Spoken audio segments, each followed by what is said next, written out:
De quoi je me mêle sur rmc.fr et 01net TV. François Sorel. Nous sommes le 24 février 2017. Bonjour à vous toutes et à vous tous et c'est parti pour ce nouveau numéro de quoi je me mêle. Chaque vendredi, 1 heure à peu près dédiée aux nouvelles technologies. C'est sur rmc.fr version audio, version vidéo sur 01net TV, YouTube. Je suis bien entendu ravi de vous retrouver. J'espère que vous allez bien. Un bon week-end à vous toutes et à vous tous. Avec au menu de ce de quoi je me mêle tout à l'heure, la box 4G de Bouygues Télécom. Que vaut-elle cette petite box qui peut dans certains cas proposer des débits jusqu'à 20 fois supérieurs à l'ADSL, surtout si on est en bout de ligne. C'est une petite révolution alors qu'il n'est pas accessible partout. Victor Jakimovic l'a testé, ça lui a changé la vie dans sa petite maison en Bretagne. Il nous en parlera tout à l'heure. Et puis on parlera aussi de maisons connectées, de domotique. C'est vrai que connecter sa maison, piloter sa maison à distance, ça fait rêver. C'est parfois un peu compliqué. Il existe aujourd'hui des solutions qui facilitent un petit peu les choses, avec notamment un système qui s'appelle Idomu. C'est une petite box qu'on découvrira tout à l'heure avec son créateur. Mon Twitter F Sorel, la page Facebook de quoi je me mêle qui vous attend. Vous cliquez sur j'aime. C'est parti pour ce de quoi je me mêle. Soyez les bienvenus. De quoi je me mêle sur rmc.fr et 01net TV. Et on commence bien sûr par le club de la presse IT. Ils sont là. Jean-Marie Portal à ma gauche. Salut Jean-Marie. Bonjour François. Rédacteur en chef adjoint de 01net Mag qui est ici avec une couverture assez énigmatique. On parle de 3D, entre autres. Mais on va parler aussi de web radio. Comment créer sa web radio facilement ? C'est un truc assez délirant. Il parle, vous, François. L'homme de radio. C'est vrai. On en parlera tout à l'heure. Et Raphaël Grabier est avec nous. Salut Raphaël. Salut François. De la rédaction de 01net.com. On va commencer tout de suite d'ailleurs avec toi Raphaël, puisque on va jeter un œil sur les gros titres d'actualité de la semaine qu'on a pu lire sur 01net.com. Et on va commencer par le Galaxy S8. On en parle beaucoup, mais c'est vrai que c'est quand même le smartphone de l'année, l'un des smartphones de l'année. Bien sûr, on attend beaucoup. On en sait un petit peu plus sur le cœur de ce smartphone, c'est le processeur. Ouais, alors on ne saura pas d'autre chose pour le moment parce qu'il ne sera pas au Mobile World Congress, il sera présenté un petit peu plus tard. Mais oui, il y a Samsung qui vient d'annoncer, donc de présenter en tout cas le nouveau processeur qui va équiper le S8. Alors, terme un petit peu technique, ça s'appelle le Exynos 8895. Alors pour les connaisseurs, c'est le premier de la marque qui est gravé en 10 nanomètres, donc c'est une bonne chose, notamment au niveau de l'occupation de l'espace pour pouvoir mettre plus de composants, des composants plus gagner de l'espace, pour gagner de l'espace évidemment. D'accord. Alors Samsung annonce 27% de performance en plus et 40% de consommation en moins. Alors par rapport à la version précédente, donc a priori plus puissant et puis surtout on pourrait gagner en autonomie. Moins énergivore. Exactement. Chez Samsung, c'est assez fréquent d'avoir des bons smartphones en autonomie, notamment grâce à l'AMOLED. Il y a un petit point assez intéressant, c'est que la puce embarque un modem qui dépasse le gigabit par seconde en 4G. Alors ça, c'est le seul à le faire avec Qualcomm. On voit qu'il y a d'autres fabricants, Intel par exemple, qui viennent de présenter des processeurs là-dessus qui ont les mêmes, qui peuvent télécharger aussi rapidement en 4G. Mais là-dessus, Samsung a aussi un gros avantage. Et surtout, c'est une puce qui va être faite pour la 4G. Alors déjà, la 4G en réalité, la 4K. La 4K en réalité virtuelle. Et en plus, on va pouvoir filmer en 4K, c'est déjà le cas, mais faire des ralentis, par exemple, à 120 images par seconde en 4K. Donc, ça devrait... Donc, il y a une telle puissance dans le processeur, en fait, qu'on va pouvoir gérer la 4K en VR et aussi au ralenti. Exactement. Ce qui n'était pas possible avec les précédents modèles. Pas possible. Donc là, 4K 120 images par seconde, à mon avis, ça peut faire des images vraiment magnifiques. On a intérêt à avoir la mémoire, parce que il faut avoir la mémoire qui suit, effectivement. Et du côté de la puce graphique aussi, elle promet 60% de performance de plus par rapport au S7, à celle qui équipe le S7. Qui était déjà exceptionnelle, qui était déjà très bonne. Donc là, pour le jeu vidéo, évidemment, ça va très bien fonctionner. Donc comme je disais, c'est des caractéristiques qui sont assez proches du Snapdragon 835 qu'a présenté Qualcomm au CES. Alors pour une raison simple, c'est qu'en fait ces deux puces, donc le Exynos 8895 et le Snapdragon 835, vont équiper le S8 selon les marchés. Selon les régions en fait. Selon les régions géographiques. Par exemple l'année dernière, le Qualcomm il était pour les États-Unis et le Exynos pour l'Europe, etc. Donc ces deux puces, elles vont se compléter et donc elles vont les deux équiper tous les S8 du marché. Alors on imagine que si Samsung fait ça, c'est qu'ils ne pourront pas... En fait, Qualcomm ne peut pas fournir toutes les puces pour les dizaines et des dizaines de millions de Galaxy S8 qui vont être jetés dans la nature. Il me semble qu'il prévoit environ 15-16 millions en tout cas de produits prêts dès le lancement, donc c'est une grosse production pour Qualcomm de produire. Qualcomm a du mal à suivre, et en plus cette année j'ai l'impression que c'est une année qui est encore un peu plus spécifique, parce que l'an dernier la nouvelle puce Qualcomm, le 820, avait équipé les LG G5, les HTC 10, etc. Et cette année, a priori, Samsung aurait l'exclusivité du 835.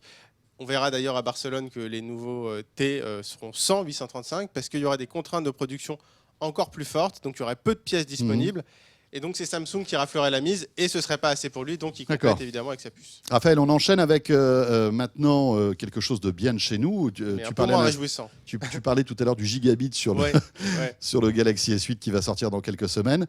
Là, on va faire un point sur la qualité des connexions Internet en France. Et c'est pas forcément... on n'est pas au gigabit ? Non, c'est pas forcément terrible. Alors en fait, la France, c'était très bien il y a quelques années avec la DSL, le haut débit, on était très bon là-dessus, notamment avec l'arrivée des box. En plus, au niveau tarifaire, c'était vraiment bon. Le problème, c'est que depuis, les autres pays s'y sont mis et il y a plusieurs études qui sont sorties. Il y en a 2 cette semaine. La première, c'est des statistiques qui viennent de l'IDAT.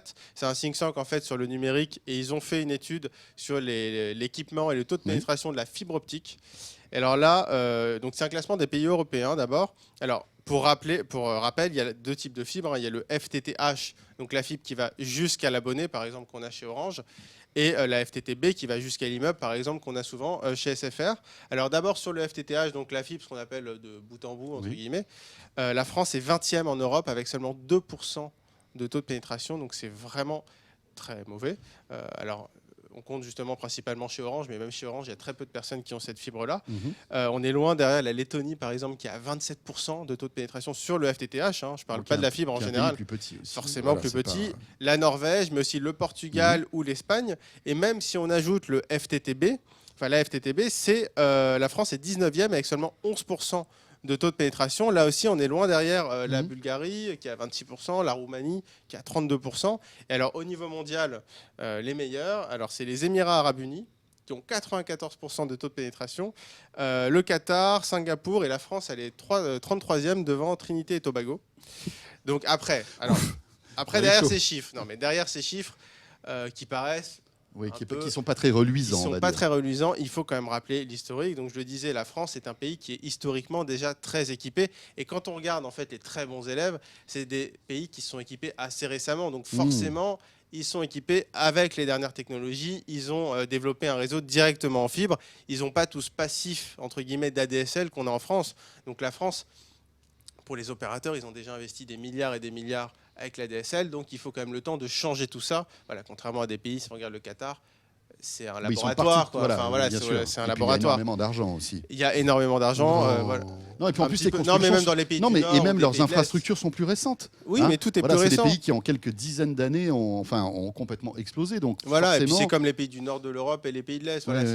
Ils ont développé ça plus récemment, donc forcément, les infrastructures sont plus performantes. Il y a aussi un petit bémol, c'est que là-dedans, il y a la fibre, il y a le très haut débit, mais dans ce très haut débit, il n'y a pas le VDSL2, par exemple, qu'utilise Free. Et puis comme je disais, donc la France n'est pas forcément excellente encore en très haut débit, mais reste très très compétitive en haut débit. Ce qui est déjà pas mal. Et en mobile ? Alors en mobile, c'est pas tellement mieux. Alors là, c'est une étude de l'application OpenSignal. Donc ils ont mesuré en fait le débit moyen en 3G ou 4G, en débit descendant, en téléchargement. En France, on est en moyenne à 13 mégabits par seconde. Alors ça nous classe 31e sur les 87 pays de l'étude. Donc on est en dessous de la moyenne mondiale, on est malheureusement en dessous. Et alors loin devant, pareil, on retrouve la Norvège, la Suède, Singapour.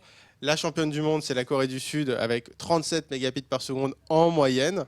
En moyenne, c'est énorme, c'est vraiment énorme. C'est des débits en fait en France qu'on atteint dans les zones denses uniquement en 4G, on atteint 30 mégabits par seconde, alors que c'est la moyenne nationale en Corée du Sud. On a les chiffres de la Corée du Nord ? La Corée du Nord, c'est un tout petit peu plus faible, ou alors c'est très concentré, ils sont 12 à mon avis. C'est ça. Il y a une seule ligne. Il y a une seule ligne, ils sont 12. Mais c'est vrai que... ils sont plus cons, il y en a un qui est mort. Voilà. On vient de l'apprendre là à l'instant. Il vient de se faire empoisonner. Ok. Voilà, donc ça montre grosso modo que les infrastructures sont là depuis longtemps et que l'investissement, ça prend beaucoup de temps. On termine avec HoloLens, vous savez, ces fameuses lunettes de Microsoft qui font beaucoup jaser parce que c'est vrai qu'elles sont assez révolutionnaires, ces lunettes. Microsoft, visiblement, Raphaël, veut accélérer le développement de ces lunettes. Exactement. Alors, en fait, ça a été présenté en 2015, HoloLens. Là, ils avaient présenté une version développeur l'an dernier qu'on avait pu tester d'ailleurs, qui était, je trouvais personnellement, très intéressante et très prometteuse dans la technologie. Là, il s'était mis à la seconde génération. Et ben, finalement, il passe au troisième directement, comme les films Bryce. Il a cassé le deuxième, il passe au 3. Microsoft fait pareil. Et donc, en fait, le but, c'est d'accroître son avance parce que en fait, ils ont une avance concurrentielle par rapport aux autres. La concurrence, elle est à la traîne. Il y a Magic Leap qui est, soi-disant, le casque. Mais on n'en sait rien de Magic voilà. Leap. Voilà, Il y a des investisseurs, il y a de l'argent, mais on n'a toujours rien vu. Toujours rien vu. Ouais. Ça commence à être assez problématique. À Las Vegas, par exemple, moi j'avais croisé ODG, qui est un fabricant de casques de réalité augmentée, qui était soi-disant le meilleur rival de HoloLens. Alors je l'ai testé, non, c'était vraiment pas terrible. La technologie, c'était pas du tout au point, clairement. Même Apple s'y intéresse, donc là pour Microsoft, c'est peut-être pour ça qu'ils veulent accélérer, parce que le jour où Apple s'intéresse à un domaine en général, ils y vont assez fort. Donc là, l'objectif de la 3e version, il est Ils double. veulent sauter une nouvelle génération. Exactement. Ils veulent sauter une génération. Exactement. Ils veulent directement passer à la 3e génération, donc en 2019. Le but de proposer un casque plus compact et surtout, et les gens qui l'ont testé comprendront de quoi il s'agit, c'est de proposer un champ de vision plus large. Parce qu'en fait, au niveau techno, je trouvais que la techno fonctionnait très bien, c'était assez fiable, mais le champ de vision est encore trop restreint. Et c'est vraiment là qu'il y a la marge de progression pour Microsoft. S'ils parviennent à ce double objectif, je pense qu'ils auront pris une avance assez impressionnante par rapport aux autres. Donc rendez-vous en 2019 pour le masque HoloLens. On espère. Peut-être révolutionnaire. Exactement. On va suivre ça. Merci beaucoup Raphaël. Merci. De 01net.com. On enchaîne avec 01net Mag et Jean-Marie Portal. Comment créer sa web radio, Jean-Marie? Ben oui. Vous vous souvenez, il y a quelque chose comme 40 ans, l'explosion des radios pirates. Ouais, c'était Vous vous souvenez de Carbone 14 début des années 80. Un petit même peu avant. un petit peu avant, un petit peu ouais. avant. C'est plutôt au début des années 80 que ça a C'était la cessé, folie ouais. de la FM à l'époque. Est-ce que vous vous souvenez du slogan de Carbone 14 Ah non. Non. C'était quoi? La radio qui vous encule par les oreilles. Ah oui, c'est pas mal. Voilà. On a réussi à placer ce mot-là dans De quoi je me mail. C'est très bien. Et dans 01net. Cela Mag. dit, venant de vous, ça m'étonne pas beaucoup, Bah, mon écoutez, cher c'est pas moi qui Jean-Marie. l'ai inventé, ce Non, slogan. non. Et encore, ils en avaient un autre qui n'était pas mieux.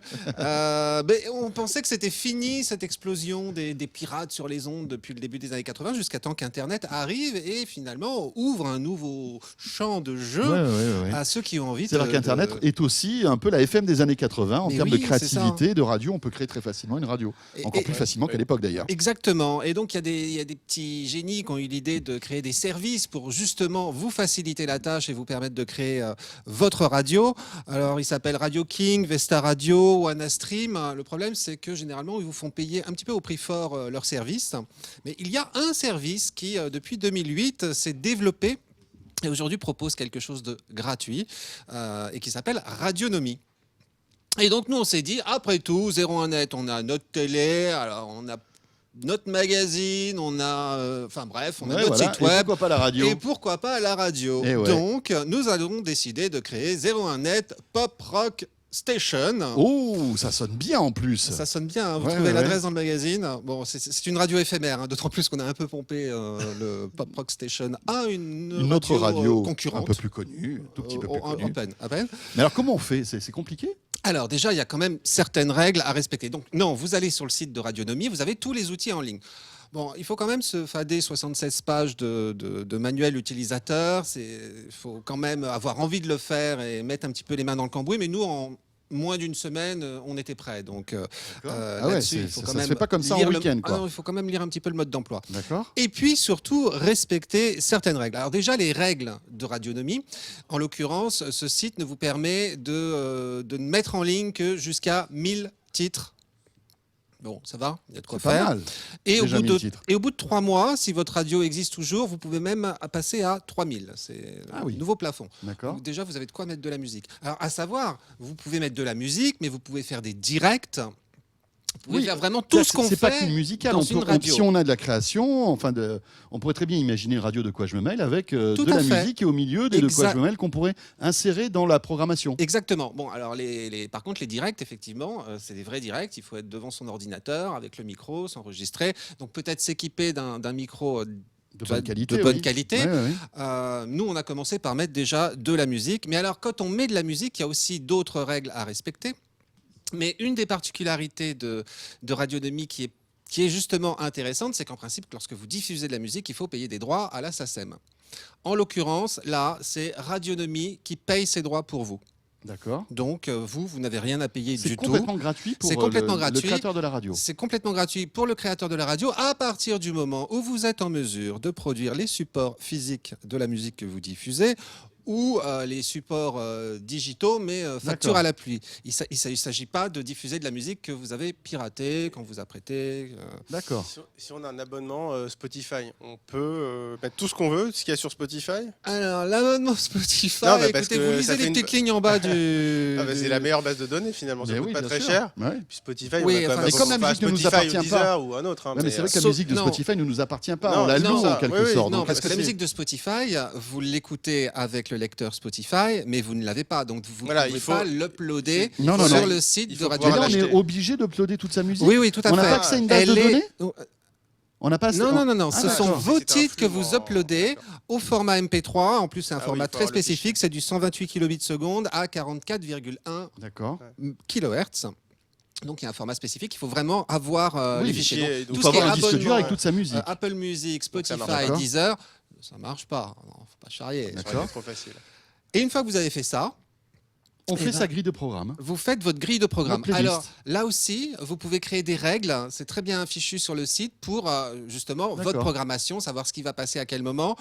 Nous, on a rencontré quelques petits problèmes parce que en créant justement ces règles, parfois il y a des règles qui se percutent, quoi, et donc ça ne marche pas, il y a des messages d'erreur. Mais ce qui est bien fichu sur ce site-là, c'est que vous pouvez tout remettre à zéro, tout réinitialiser, remettre les réglages par défaut. Et du coup, si à un moment ou à un autre, vous pataugez, et, ça commence à partir dans la choucroute, vous remettez les compteurs à zéro et vous repartez sur une base saine en ayant gardé votre musique, bien évidemment, en ligne. Après, évidemment, vous pouvez faire, donc, nous disions, des directs. Bon, sachant que oui, la musique quand même est entrecoupée de pubs. Toutes les. Oui, c'est-à-dire que c'est le modèle économique en bah, fait bien de sûr. Radionomie. Il faut Vous qu'il avez gagne de la l'argent. pub régulièrement et vous D'accord. ne maîtrisez pas cette pub, elle arrive On a régulièrement. l'argent de cette pub, ils partagent ou c'est juste pour. C'est gratuit. Quand c'est gratuit, c'est vous le produit. D'accord. Eh oui, c'est ça. D'accord. Non, non, non. Là, c'est gratuit. Il faut D'accord. Donc on ne pas pourra tout jamais gagner avoir. d'argent et devenir un magnat de la radio avec Radionomie, quoi. Ah bah écoutez, il y a quand même des radios qui ont énormément d'audience, Ouais, donc ouais. Après ça peut vous donner D'accord. d'autres idées. Et je crois que bon, à partir d'une certaine audience, il y a quand même des conditions un peu particulières qui s'appliquent sur Radionomie. Donc ça, c'est quelque chose à creuser si effectivement vous arrivez à faire décoller votre 01 Pop Rock Station. Très bien. Quoi dire d'autre? Que finalement c'est très vite on air. Ah si, un dernier petit détail aussi, dans les règles, je parlais de la SACEM, mais il y a aussi des règles de diffusion que toutes les radios appliquent. C'est-à-dire que vous ne pouvez pas vous amuser à diffuser le même artiste plusieurs fois par heure. Il y a des temporisations à appliquer. Ça, c'est des règles que D'accord. s'appliquent toutes les radios, Mhm. qu'elles soient amateurs ou pas. Mais ça doit être sympa de créer sa propre radio Bah oui, et c'est une de bonne pouvoir expérience. envoyer les liens à ses potes, etc. Bah oui, Surtout c'est si on sympa. a la même sensibilité Ouais. musicale, ça peut être sympa. Pour les franchement. étudiants. Bah, ce qui- Ouais, ouais. ce Qui sont qui- étudiants ce qui est en radio, drôle, par hein, exemple, c'est génial. Exactement, Bah ouais. exactement. Ce qui est drôle, c'est qu'en fait, c'est gratuit. Vous pouvez vous amuser à faire ça. Si finalement vous laissez tomber, ça vous a rien coûté. Ouais. Ça vous Mais occupe ça un prend du dimanche temps malgré après-midi. tout. Bon, Ça prend du temps. Ça prend du temps de prendre en main l'outil, on va dire. Parfait, merci beaucoup Jean-Marie. Merci, François. À retrouver donc dans le 01net Mag de cette semaine que vous pourrez retrouver dans les kiosques et 01net.com bien sûr pour retrouver les actus que nous a donné Raphaël Grabi. Merci beaucoup à tous les Merci, deux. François. Vous restez avec nous, la suite de quoi je veux mail. On va décortiquer cette box 4G de Bouygues Télécom tout à l'heure avec Victor Jakimovic. Et puis tout de suite, on va parler de domotique, de maison connectée, avec un boîtier qui centralise tout à la maison si ça vous intéresse. À tout de suite. De quoi je me mêle sur rmc.fr et 01net TV.